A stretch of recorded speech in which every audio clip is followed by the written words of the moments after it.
Conclave, released in 2024, a slow, long-winded look at human nature. The conclave begins now. We're about to choose the most famous man in the world. And 1.25 billion souls watching. Let's say this is a pretty fair vision of hell. Well, don't be blasphemous, Ray. Hell arrives tomorrow when we bring in the cardinals.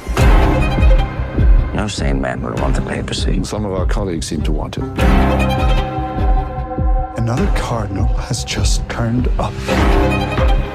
He was never on our list. He has to be an imposter. You look anxious. Everything under control.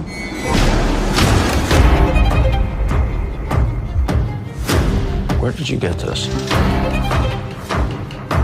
The Holy Father was spying on all of us. You should be careful, Thomas. Although we sisters are supposed to be invisible, God has nevertheless given us eyes and ears. What did you discuss with the Holy Father in that final meeting? The arrangements were made in Paris. I shall pretend this conversation never took place. But it has taken place.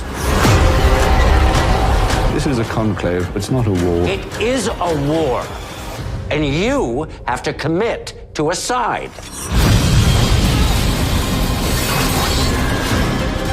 Why did the Holy Father, in his last official act as Pope, choose me to run this conclave?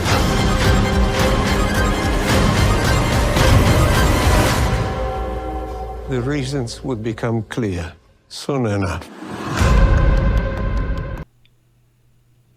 There is no violence as such in this storybook telling of what happens when the leader of the Catholic Church dies.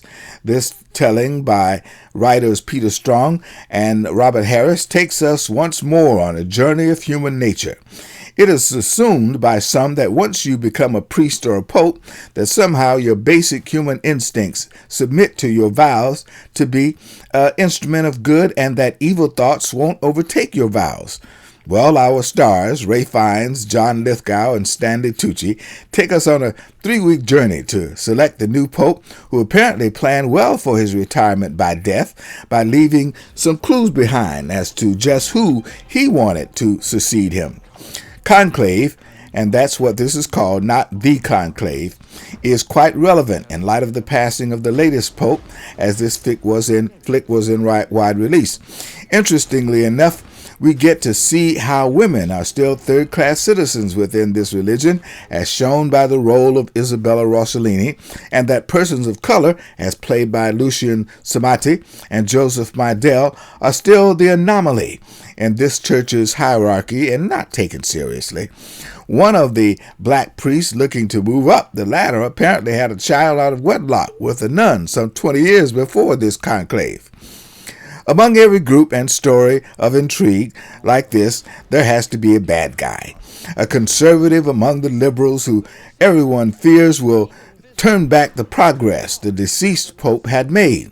Romy Kramer as Mendoza plays that part well and is in pretty good shape to win the top prize until the dead pope's ringer is introduced into the game. The choosing of a pope is not so much a democratic process among red-capped bishops as much as it is shown here to be who is the favorite among men. Conclave is a suspenseful tale with a few surprises, but not a film for those who need a lot more action. It's a good one for film buffs, but not necessarily worth dropping $15 at the theater for. Conclave, released in 2024, 7 of 10 stars. The Residence, released in 2025, can be seen on Netflix. This is a Shondaland whodunit that will keep you entangled. It's a steak dinner. There are 200 people down there, including the President of the United States. Did anything unusual happen? Other than my boss dying?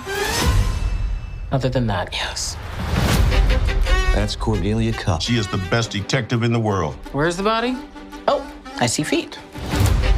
Mr. President, this house needs to be treated like a crime scene. There may be a murderer out there. Who's he? Edwin Park, Special Agent, FBI. I'm really just here to help. Can you hit one? That would help. How do you want to do this? I need to talk to everyone. Did you see Mr. Winter this evening? I ran into him. He said, I am going to be dead by the end of the night. I mean, it's just something people say. I've never said that. Has anyone here ever said I'm going to be dead by the end of the night? Yeah, the one time I went camping, I said that. Tell me about AB Winter. A lot of people in this house had issues with AB. He could be very uncompromising. No. We were always super cool. He was like a father to me. I had no issues with A.B. Winter. That's the truth. Not even close. Not even close to being close. Close is over here, and close to being close is over here. I got it. If you want to understand the White House residents, you have to understand this. We are the house.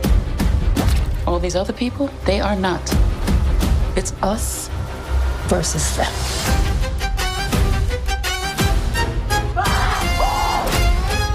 We need to tread carefully here. This is the White House. Agent Park told me you have a suspect. You told me you had a suspect. Yes. No. I'm trying to solve a murder, and I've got the FBI, the President of the United States, and Kylie Minogue breathing down my neck. You've made this very dramatic. Thank you. The Residence is a whodunit for the ages. This Shonda Rhimes creation utilizes all of the tricks of the trade, and the network apparently gave her full reign on casting episodes. There are plenty, and the number of suspected cast members.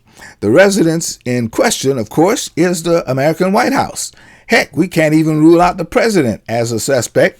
After all, he did have contact with the deceased, played by the always impeccably dressed and above reproach Giancarlo Esposito.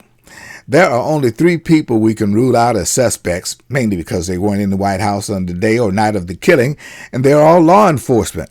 Our detective of all detectives, Uzo Aduba, who was called in from one of her sabbaticals to solve what the D.C. police, in the form of Isaiah Whitlock Jr., and the FBI agent assigned, played by Randall Park, who becomes more of an assistant to our super detective, would have taken months to solve, let alone arrest anyone. Our Shiro investigates and brings forth the killer in less than 8 hours in movie time. Unfortunately, it will take you 6 to 8 hours of your binging and viewing time. The killing of the head maitre d' at the onset of a major White House International Gala for the Australian delegation and all the political somebodies in D.C. gives us more suspects than anyone can count. They are ruled in and out, but it's not too confusing to follow. Residence is well scripted and certainly well acted. The cinematography and editing is well done, and the backstory of our detective is not overdone. You may want or need to watch a couple of episodes twice to understand how we get to the conclusion that Shondaland gives us, but it's worth your subscription. The Residence, released in 2024, can be seen on Netflix. 8 of 10 stars.